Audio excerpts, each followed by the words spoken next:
Ya. Sí, lógico. Sí.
Bien, empezamos el examen rápido.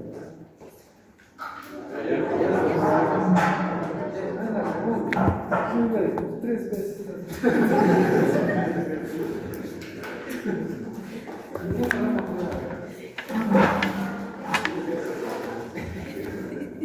A ver, cosas puntuales. Cosas puntuales. Entonces, hay fase aguda y fase grave. Quizás no lo dicen, pero de repente van a leer en algunos libros la fase intermedia. Pero eso ya no se usa. Entonces, ¿por qué? Porque la fase aguda dura pues 2 segundos. Y después viene un periodo de latencia, de silencio, que puede durar 5 años, 3 años. Y después viene la fase crítica. Entonces ahora la función de fase crítica clásica. Eso es. Entonces ya tenemos aquí. Sé que ahí está todo. Ahí está.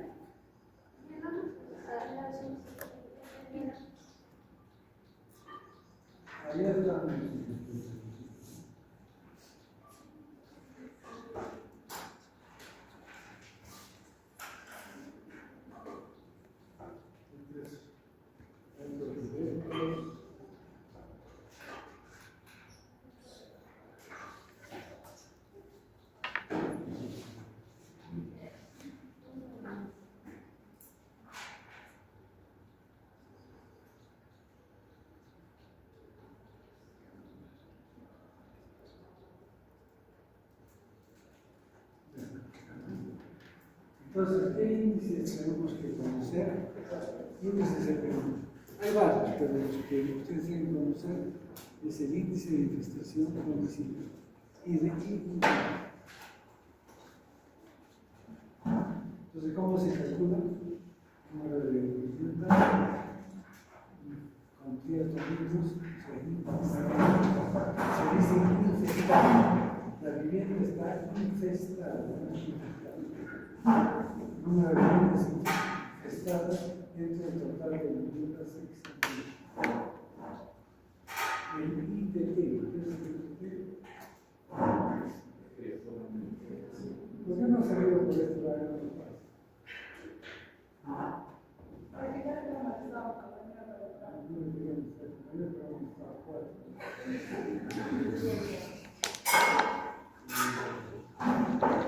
Entonces, el ITT es el índice farmacoterapéutico.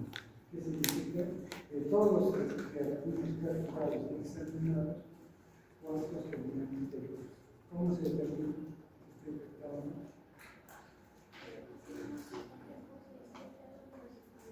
Pero ¿cómo se sabe si creatónicos que estaban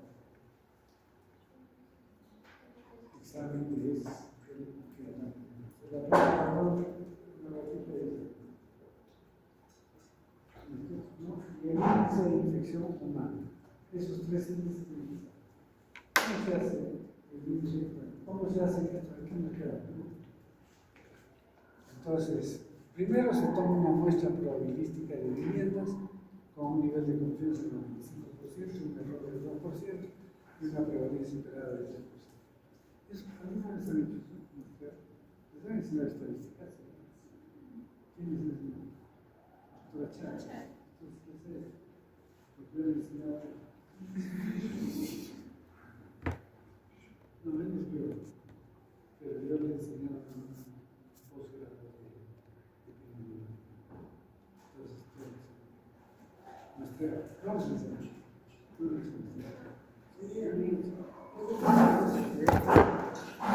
Búsqueda y captura manual de creataminos en todos los ambientes de la vivienda. O sea que van con un alambrito, una linterna y una bolsita. Van buscando, sacan las esquemáticas y se meten a una bolsita para examinar. Revisión del contenido intestinal de creataminos al microscopio. Buscando tecos. Toma de muestra del espejo del perro con microcapilar en menores de 5 años, que se encuentran en las casas censadas previo consentimiento informal del jefe de la aplicación de las pruebas de LISA e IFI a los suelos. Así se hace. ¿Y qué se encontró? Miren, estos son los primeros distritos que trabajamos: Tiabaya, Sachaca y Uchumayo. ¿Qué es esto? Índice de estación domiciliaria 21, 16. Uchumayo es una zona endémica antigua, entonces la gente ya sabe cómo protegerse de estos insectos. Nosotros recién no, y entonces miren, casi 1 de cada 5 viviendas tenía que. Y el índice de tripanotriatomino es 19%. O sea, una buena proporción ya están infectados y por lo tanto pueden transmitir la enfermedad. Y mucho más menor. Entonces, por lo demás, ya no es necesario. Pero miren, en todos los distritos se trabajó. Pequeño, 23%, José Luis Bustamante, 32%. Socabaya, Betún, Tiabaya, Betún, Sachaca, el Senderizo, Porcarpata, Janta, Pito, Chumá. Y esto es el índice de infestación domiciliaria después de la intervención del programa de control.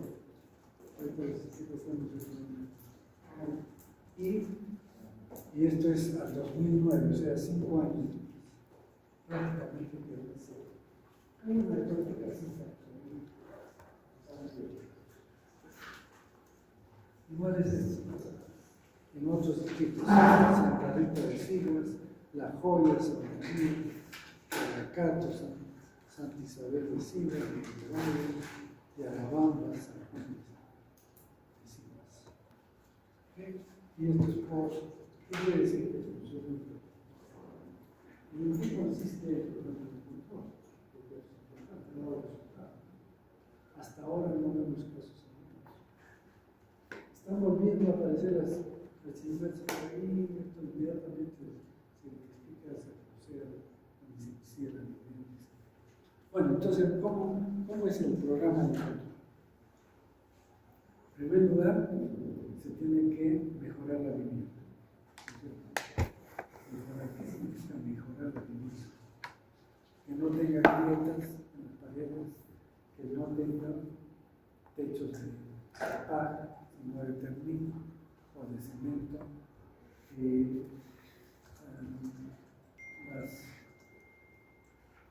los hospitales no se cuelguen cosas en las paredes. Nosotros cuando vamos a buscar tratamientos en una vivienda, lo primero que entramos, hay un almanaque, levantamos el almanaque y detrás está escondido. O el título de médico cirujano, señor Portugal.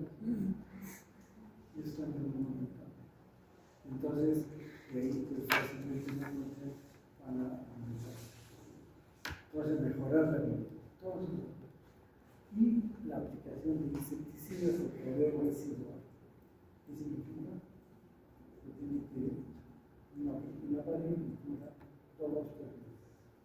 Entonces hay que explicarle a las personas que no vayan a pintarme rápidamente después de aplicar la insecticida. O algunos empiezan insecticidas de material no noble, adobe, renovable, y puede caer en eso. Ahora hay un insecticida de poder residual que lo llaman efecto explosivo. ¿Qué significa eso? Que antes el insecticida no aplicaba en la pared y la chirimatas se escondía en un hueco. 2 o 3 veces, no se aguanta muy bien, porque sentía el olor del insecticida. Ya cuando no hay insecticida, no se ve. Entonces ahora hay como poder explosivo. Y si te aplicas y salen disparados porque no se toca. Entonces entra en contacto con el insecticida. Entonces el mejoramiento de la vivienda, aplicación de insecticida, educación sanitaria. Hay que enseñar a la gente a que hay varias cosas, ¿no? De que no tienen animales cerca de nosotros. En los valles se acostumbran a criar los cuños en la cocina. Se cocina el comedor y ahora se lo meto. Pero ¿por qué crían acá? Si lo ponemos más bien, se lo meto. Entonces, por eso es que ponen así. Pero entonces, por ejemplo, la ropa, la gente cuelga la ropa, ¿cuáles son los cuadros?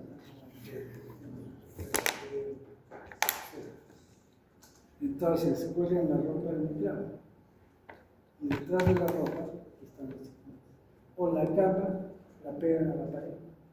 Entonces, entre el colchón y la pared, hay las cimientos. Entonces, hay que hacer todos los aspectos para evitar el contacto.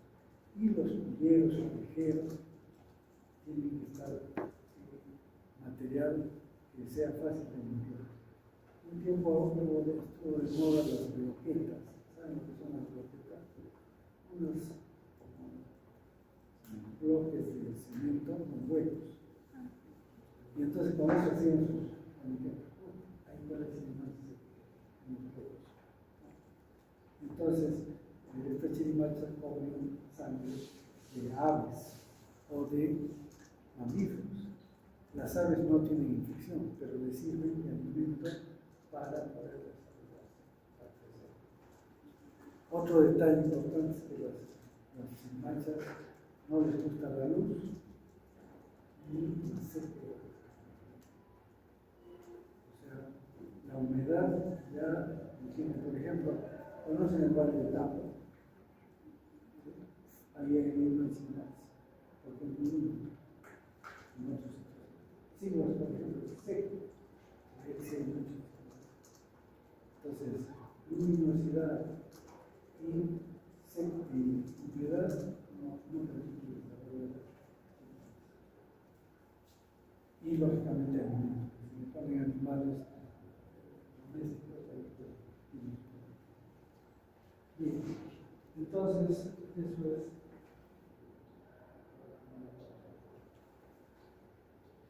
El tratamiento se usa el dexamethasona. Esta droga se usa por 30 a 60 años. Y en niños es el doble de la dosis. Después más rápidamente. Pero antes se usaba el diflutimos. Era una droga muy buena, incluso mejor que el dexamethasona. Pero lo produce Bayer. Y Bayer no le interesa pues llegar a negocio. Y compra los gobiernos. Porque nadie compra por el gobierno. Entonces, no era negocio para Bayer. Entonces, ¿qué ha pasado? Ya no usamos el diflutimos, solamente el dexamethasona. Pero ahora nos tenemos que poner nuevamente. ¿Por qué? Porque Brasil le ha comprado la patente.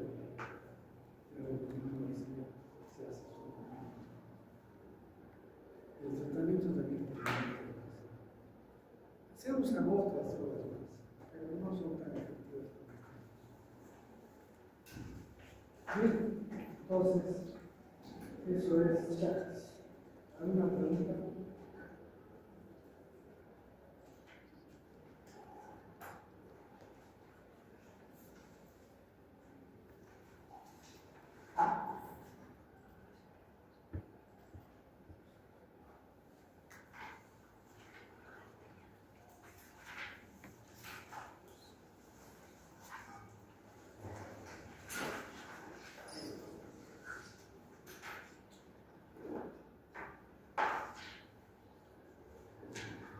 Vamos ahora a estudiar la lismanesis. La lismanesis también es una zoonosis, tiene animales humanos que tienen esta enfermedad. Pero en el país, bueno, hay dos grupos grandes de lismanesis. Una es la lismanesis tegumentaria, o sea que afecta la piel o las mucosas, y la otra que es la lismanesis visceral. La lismanesis visceral no la vamos a estudiar, no tenemos en América esto. En África, en Europa sí tiene lismanesis visceral. Solo vamos a estudiar la lismanesis tegumentaria. Y la lismanesis tegumentaria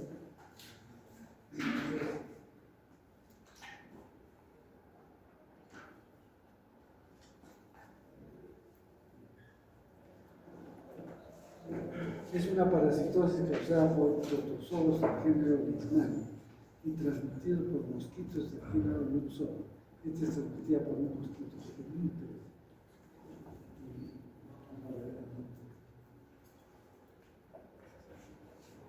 Ya había lismaniasis preinca. Ven acá.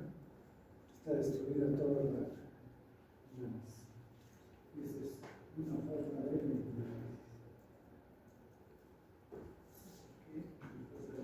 No se ve eso. Este también tiene una ejemplo.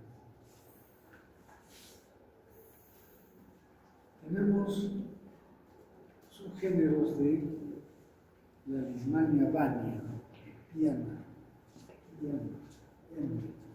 pero fundamentalmente estas son dos. Lismania brasiliensis. Esta es la que produce la lismaniasis silvestre o selvática. Esta se adquiere en la selva. Y la lismaniasis brasiliensis peruviana es la que se adquiere en la zona andina del país, sobre todo en la zona central del país. Todo lo que es Ancash, La Libertad, parte de Junín también.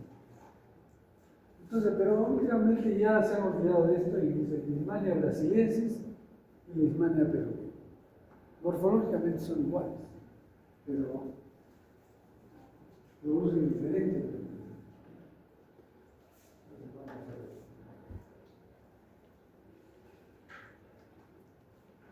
Vamos a ver la lismaniasis cutánea, no mucosa. Esta es la andina.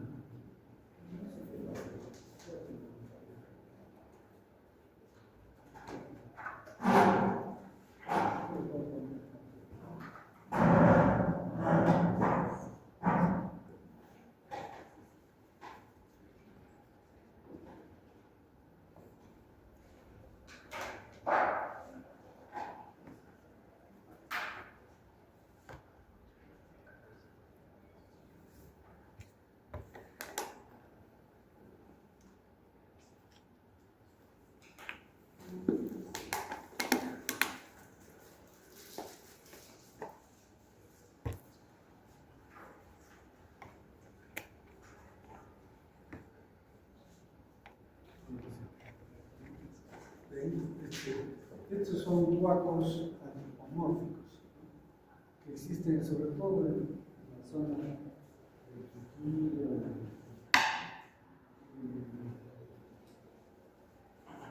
Ancash, en esas zonas. Y esta fotografía, esta yo la tomé hace muchos años, a las 7 de los años. Porque estos son niños que pertenecen pertenecen a una zona de alta intensidad de los albañiles. Es un barrio que queda antes, que es el barrio de Guayaquil. Entonces ahí había un programa completo sobre los albañiles, es decir, desde el aspecto entomológico, que había biólogos que se encargaban de identificar los insectos, había químicos que veían la enfermedad, había que se llaman laboratoristas para los diagnósticos y también epidemiólogos para hacer un trabajo muy completo que internamente. Entonces, por la obligación de mi primo,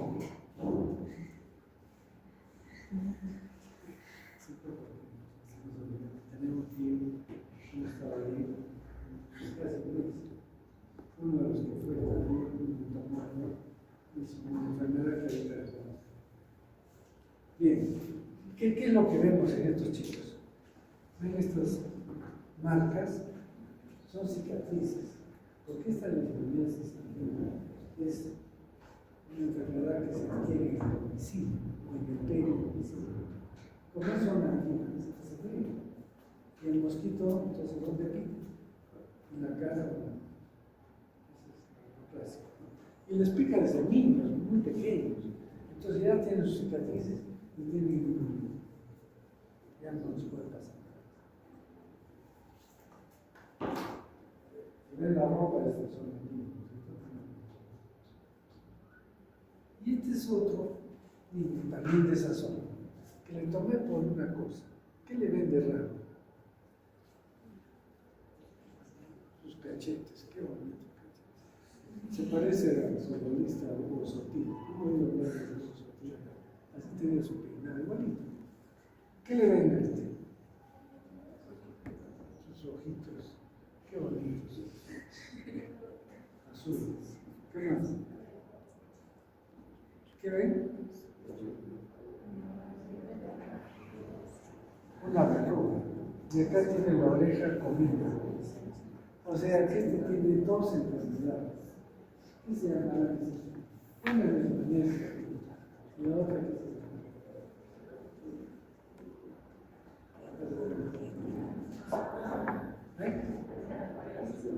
¿Cómo se llama esta enfermedad? A ustedes son chilenos.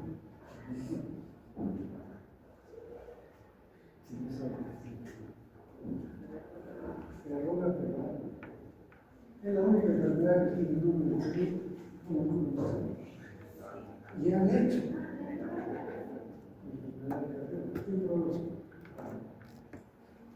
¿Quién lo produce? Ya se olvidaron, eso es micro de la familia.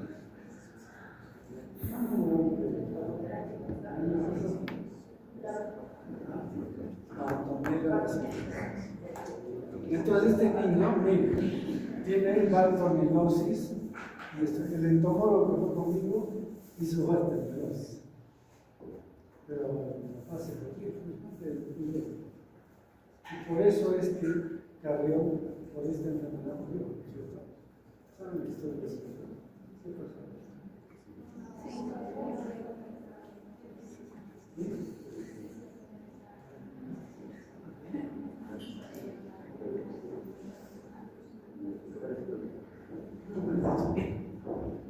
¿Qué sabes tú?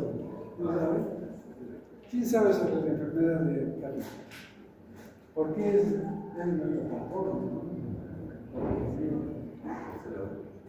porque se no ¿qué hizo? Las manifestaciones. ¿No crees que más fácil sería preguntarlos a los que solo sabe que murió?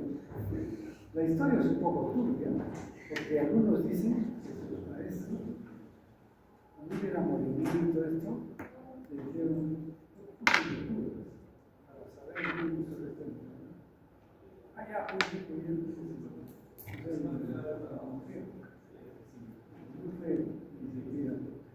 pero ¿cuál es el mérito de Carrión?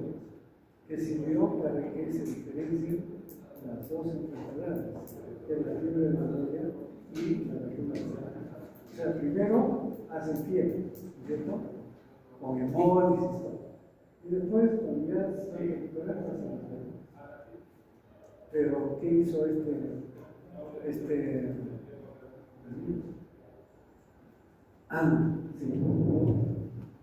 verruga.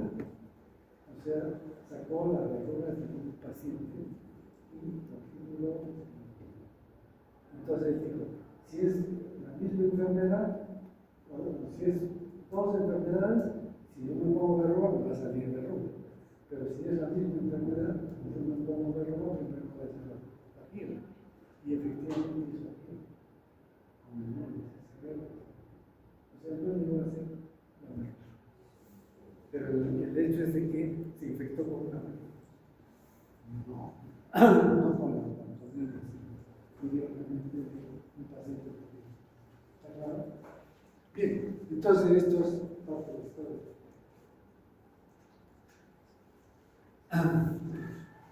Y otra es la leishmaniasis selvática.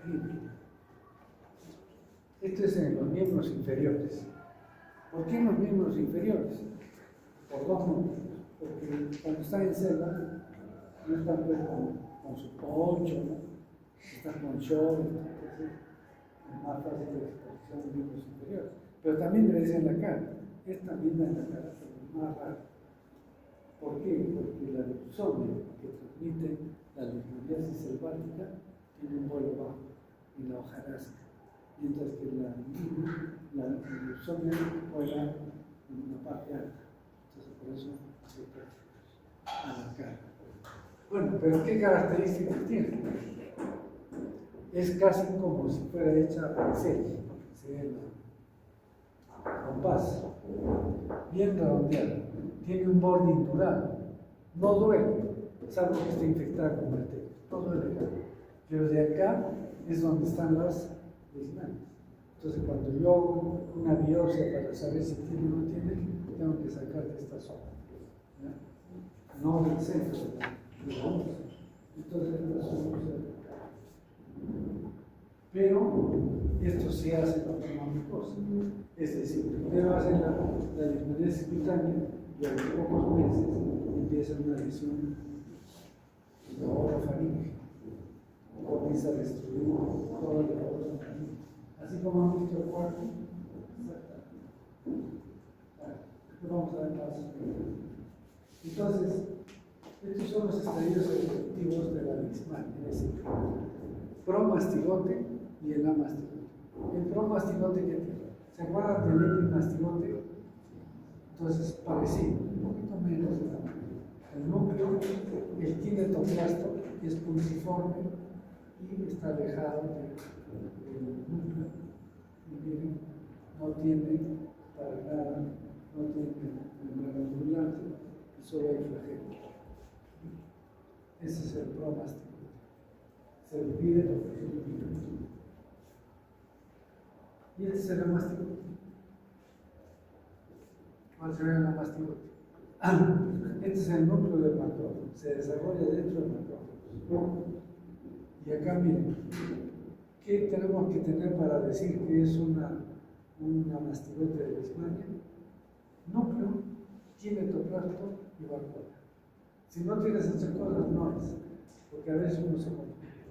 Núcleo, quinetoplasto, vacuola. Núcleo, quinetoplasto, vacuola. Núcleo, quinetoplasto. Esos son amastigotes, que miden 4 micras, 5 micras y que están dentro del macrófago. Y así se reproducen hasta que rompen el macrófago y ya salen para ser fagocitados por otro macrófago. O sea, el amastigote utiliza a los macrófagos para la fagocitación. Se pone ahí y fagocitan, y una vez que está dentro, comienza la fagocitación. Y ese es el mosquito. Este es el musón. Es pequeño. Pero vamos a ver el detalle. Está lleno de hormiguitas, le dicen manta blanca, porque vuelan en grupos. Como tienen un aparato de calcio, o sea, succiona la sangre. Pero la leishmania no se transmite por verrugas, sino por reglas. pero la leptospirosis sí es picadura. ¿Por qué? Porque se encuentra en las glándulas salivales del mosquito de abajo. Entonces, ¿cómo es el ciclo? El mosquito va a picar, ¿no?, a una persona, ingiere células parasitadas, que son macrófagos, con muchos amastigotes. Entonces pica y saca esto. Puede ser de sangre también, pero es más raro. Entonces saca los amastigotes, y estos amastigotes llegan al intestino anterior del mosquito. Y ahí el amastigote se convierte en promastigote. Para la reproducción. Entonces se reproduce como promastigote en el intestino anterior. Y estos insectos, muchos de los insectos tienen un aparato digestivo, más o menos así.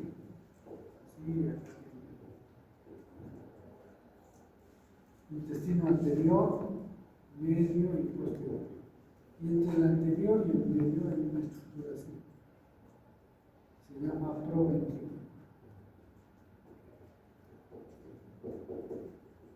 Que viene a ser casi como una válvula, que permite que la sangre pase y al revés. Entonces, cuando el mosquito pica, los amastigotes llegan acá y se convierten en promastigotes. Pero estos promastigotes tapan el proventrículo, obstruyen el proventrículo, se reproduce. Entonces el mosquito, cuando pica a una persona, ¿qué va a suceder? Inocula saliva, ahí no hay infección. Pero como entra la sangre acá y no puede pasar, ¿qué hace? Regurgita. Entonces en el que viene la transmisión regurgita. Es como el hemófilo, estaba inoculando aquí. Entonces inocula y le va a inocular acá a la persona, a otra persona. Entonces, los amastigotes se convierten en promastigotes, se dividen y después se queda el aparato local de los mosquitos para transmitir. Ingresan por la piel y son fagocitados por macrófagos. ¿Y qué hace el macrófago? Permite que se desarrolle un nuevo mastigote hasta que se rompe el macrófago. Entonces, ¿qué pasa? En el macrófago son fagocitados por otros macrófagos. Y así es. Y la destrucción de los macrófagos es la que causa que se liberan una serie de enzimas. O sea que no entra la célula, ellos liberan la piel. ¿Cuál es lo mismo? Son macrófagos que van a desarrollarse y van a ser ingeridos por el mosquito y el mosquito se desarrolla. ¿Y dónde están las lesiones?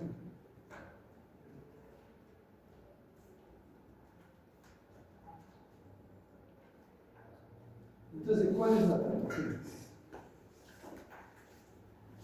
La fagocitosis de promastigotes que son inoculados, ¿cierto? Cuando inocula por regurgitación que van a entrar, promastigotes. Los fagocita, tiene enzimas, la lipofosfoglicotasa, la glicoproteínas, etcétera, P2063.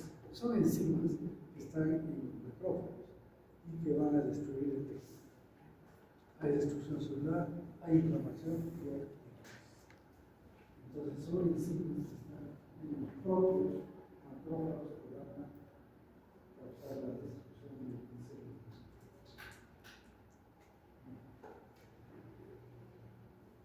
Igual que hemos visto en Chagas, no todos los pacientes, bueno, en la leishmaniasis angina, todos los que se infectan hacen una lesión pequeña, crean inmunidad y esa inmunidad los protege por todo el tiempo, que estén en la zona inmune.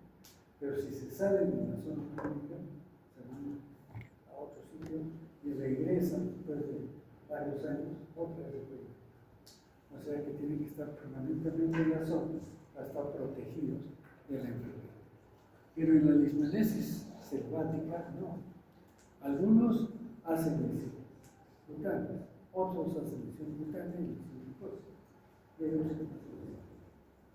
Por ejemplo, un ceramista se fue a Celta, entonces me dijo, quiero hacer un trabajo de investigación. Se fue, le tocó una comunidad nativa. Y esta comunidad nativa seleccionó un grupo de pacientes que no tenían ninguna lesión de leishmaniasis, nada, completamente sanos. Y les tomó muestras de sangre. Hicimos serología y notamos el 5%. Estaban infectados, pero no tenían. Pero otros sí hacen lesión cutánea, y otros lesión cutánea y lesión mucosa. Entonces, ¿qué es lo que determina eso? Determina principalmente el tipo de TH, igual que el Chagas, ¿se acuerdan? El TH. TH1, ¿para qué sirve? ¿Se acuerdan? Para parásitos intracelulares. Entonces está bien, ¿cierto? Porque es intracelular. Produce interleuquina 2, interferón gamma, factor de necrosis tumoral y hace resistencia a la leishmaniasis. O sea, mata el parásito y ahí se queda. Pero, si el paciente tiene una respuesta de TH2, que va a tener interleuquina 4, 5, 10 y hay persistencia de la lesión. Y entonces son los pacientes que hacen lesión cutánea y lesión mucosa. Hay una leishmaniasis cutánea. Entonces, ¿qué respuesta tiene TH1? Una mixta, leishmaniasis cutánea y mucosa. A veces pueden tener TH1 y a veces TH2. No siempre es la misma respuesta.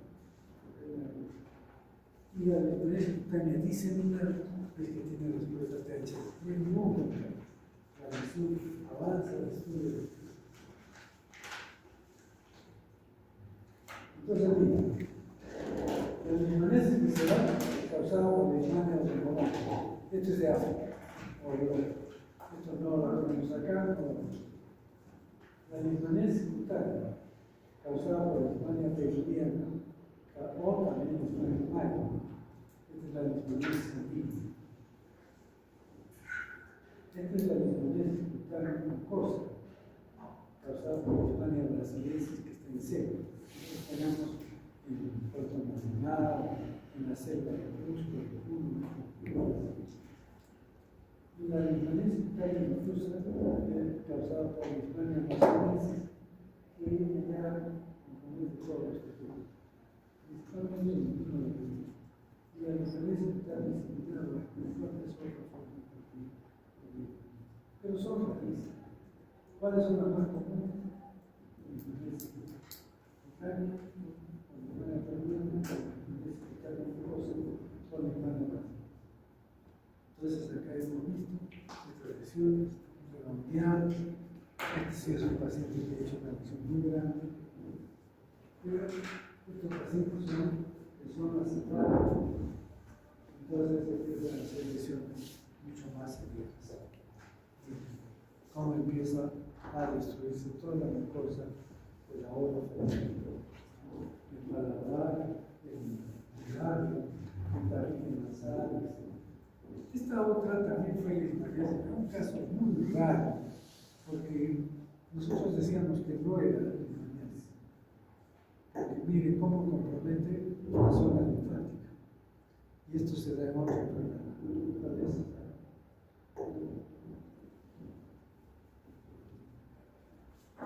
No.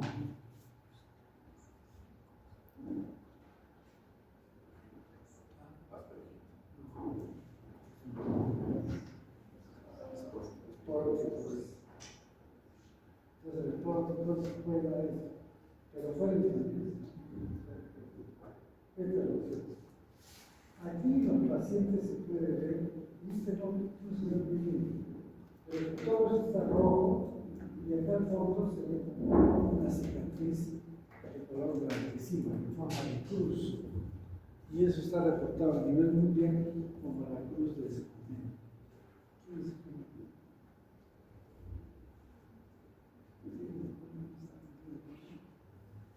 ¿Y por qué se llama el hospital del mundo? Este fueron los sabios. Era matemático, físico, biólogo, médico. He hecho muchos estudios sobre las enfermedades chagas. Entonces él describe esta lesión y dice que va a morir, va a buscar la cruz de San Juan.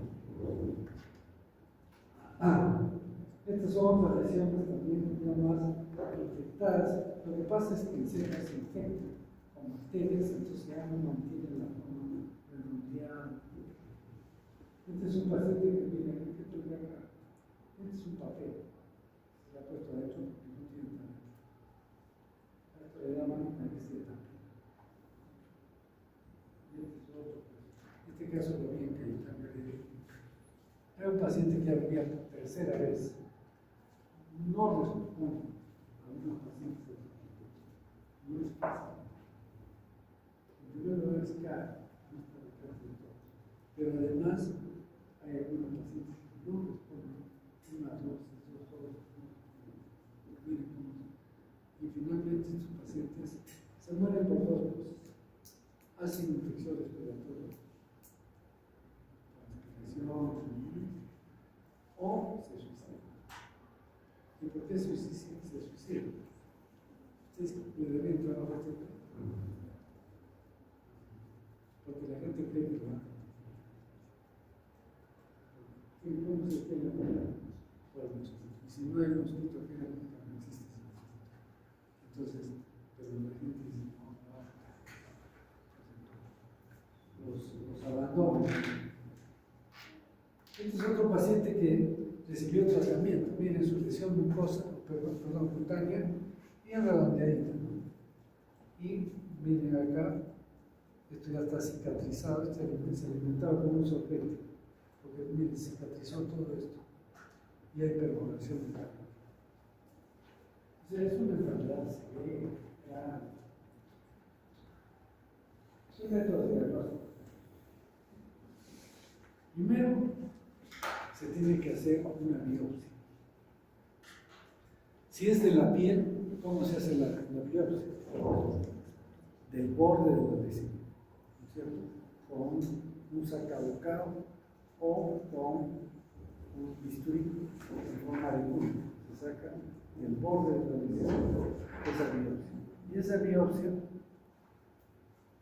se utiliza para varias cosas.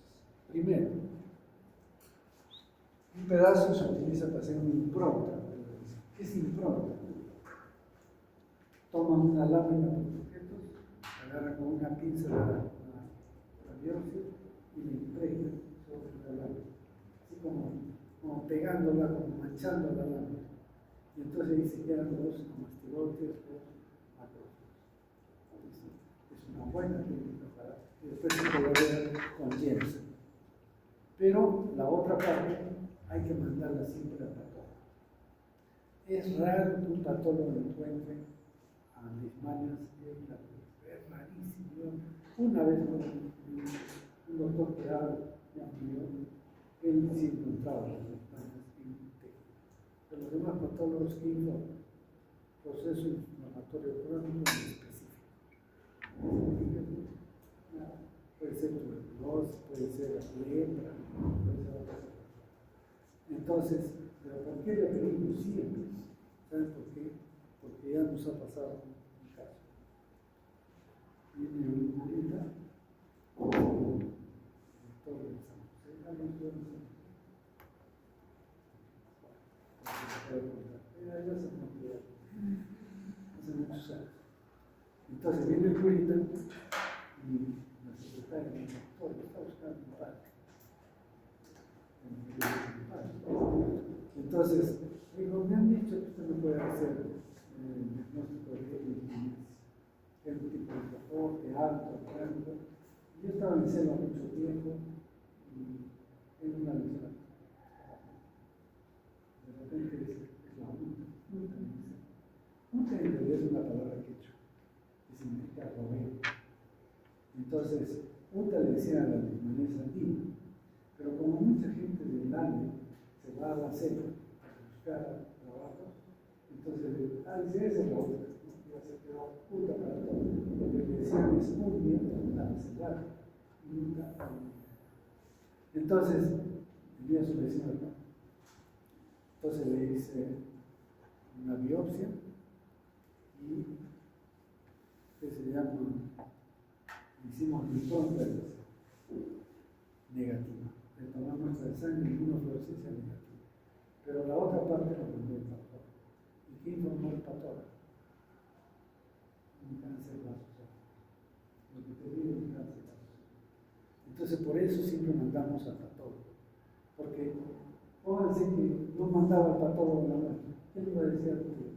Sabe que no tiene leishmaniasis. ¿Qué me iba a decir? ¿Qué tiene? Ah, no sé. No puede ser eso. Entonces siempre se hace el estudio histopatológico. Bueno, entonces también se hace cultivo. En medio 3N, ¿se acuerdan? De Chagas también se puede cultivar. El estudio histopatológico se puede inocular a animales. PCR todavía no se hace. Entonces no se olviden. Primero la impronta, el cultivo, el estudio histopatológico. A veces se inocula a hámster, o en las orejas, y hace la visión. Bien, eso es con métodos directos. ¿Qué quiere decir métodos directos? Lo voy a ver aclarar. Y esta es la impronta de la visión. Les he puesto una de las más feas, que así se ve. Pero acá se ve el parásito. Oh.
Bueno, entonces,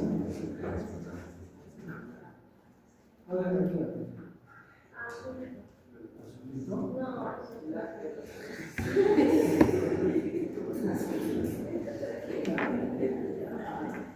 Bueno, vamos avanzando, ¿no? ¿Saben qué? Yo tenía que hacer el diagnóstico. Entonces,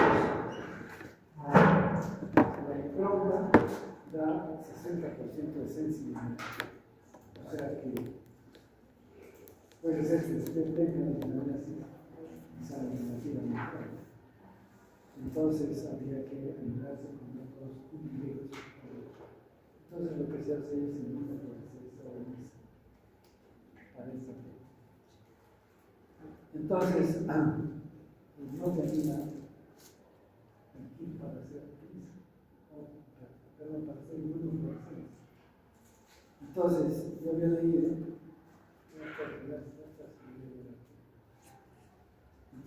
leído, en zonas endémicas donde hay chagas y leishmaniasis no se debe usar inmunofluorescencia. ¿Por qué? Porque da reacciones cruzadas. Entonces, si tiene chagas, puede decir, es leishmaniasis, no es chagas.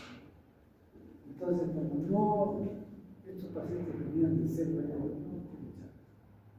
Y entonces, utilizaba el kit, o sea, lo que preparábamos los etimastigotes de tecus con el suelo del paciente. Y me daba positivo. Entonces, jefe del servicio, haciendo algo novel, entonces usan un antígeno que es T-cruci para medir los productos generalmente de la mesa. Yo le decía, ¿pero qué hago? No tengo, porque me fui a Lima, me traje la cepa de Lismania, andina, para cultivarla, se moría, ya estaba cansado de tratar de cultivar para hacer la misma prueba. Y entonces, él me decía, no, yo era escondido. Y así hacía fragmentación para hacer el diagnóstico. Pero tanto hacer es que me di cuenta de que era diferente la coloración. Entonces, sí, se ve síntesis de la base bastante.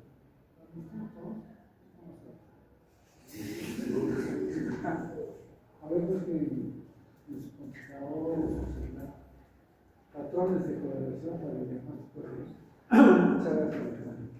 Patrones de coloración para chagas cerebrales. Patrones de coloración por inmunofluorescencia para el diagnóstico de chagas cerebrales. ¿Me encontraron? ¿Sí? Está diciendo. Ahora está en el spot.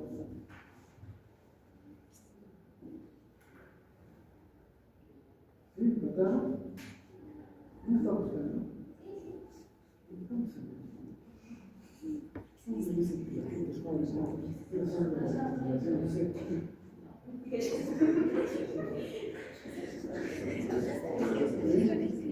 ¿Notaron? Sí.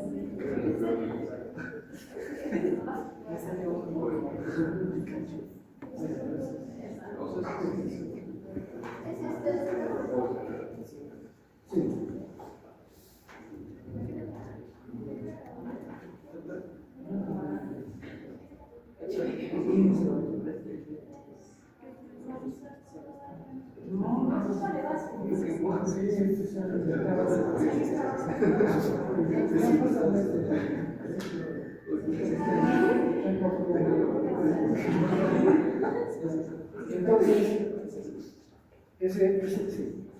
Entonces, ¿qué fue lo que hice para hacer este trabajo?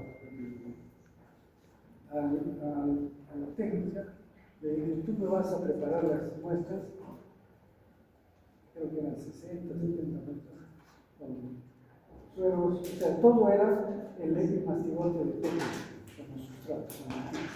Entonces, a uno le vas a poner el suero de Chagas y a otro de pacientes con leucemias. Y no me dice.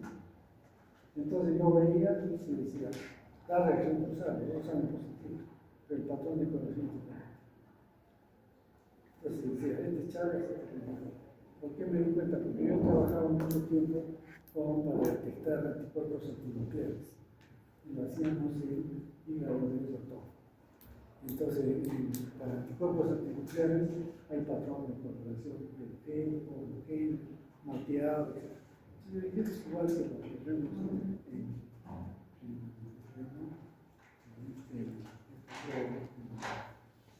patocitos. Entonces, le puse el nombre de patrón de coloración. Lismania, ustedes se dan cuenta, si es un paciente con lismania, solo colorea el grupo del tecus. Y si es paciente con lismania, con Chagas, se colorea todo. O sea, la reacción cruzada, pero no es igual. ¿Entiendes? Entonces ya comencé a utilizar por ejemplo, es lismania. Solo colorea el grupo. Ese es el piloto.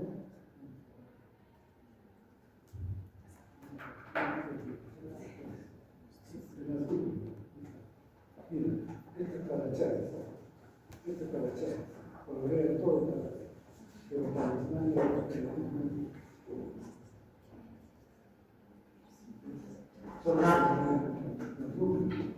entonces, eso, ¿ah? Chagas colorea todo, ¿por qué? Porque es el epimastigote de T-cruz. Y en Lismania hay reacción cruzada, pero solo que nunca.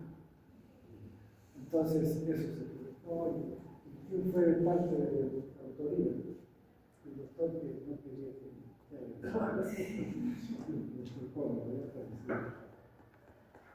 así que esa es la forma de hacer el diagnóstico. Entonces, para hacer el diagnóstico, ¿qué utilizamos?